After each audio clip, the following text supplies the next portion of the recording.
I just remember camping at a friend's house. Like his parents threw like a costume party camp out like when I was a kid, and it was a war theme.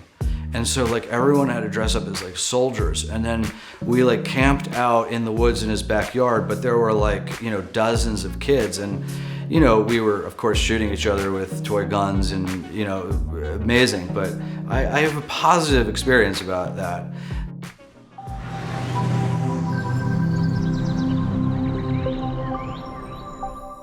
I'm PES, and I make films with objects, and I bring them to life through animation.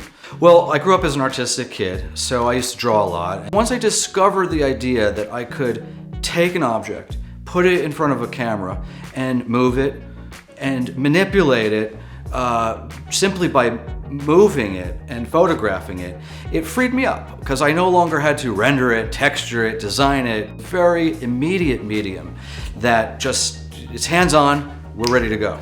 And then once I got into the advertising world, I recognized that there's this whole world of people that make short content, whether they're short films, music videos, commercial. Take a shot at making something short, because there is an art to the short.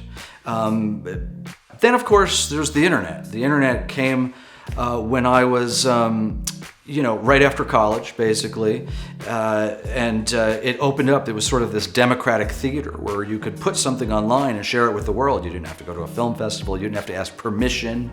You could just have an idea, make it, and put it out there.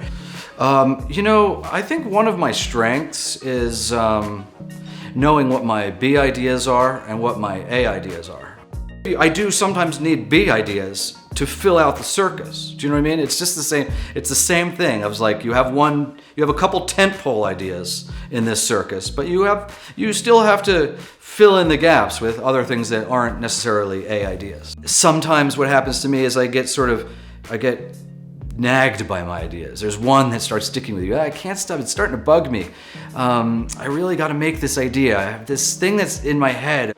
In some ways, you have no control over whether or not people are going to like your ideas, but you do have control over whether or not you successfully communicate your idea. And so that's really what I focus on. I have the idea, let me get this out there so that the next time, for instance, if you're in a supermarket and you see those avocados, you might also think there's that similarity with the grenade, and because you've seen the film. And that's the power of the film.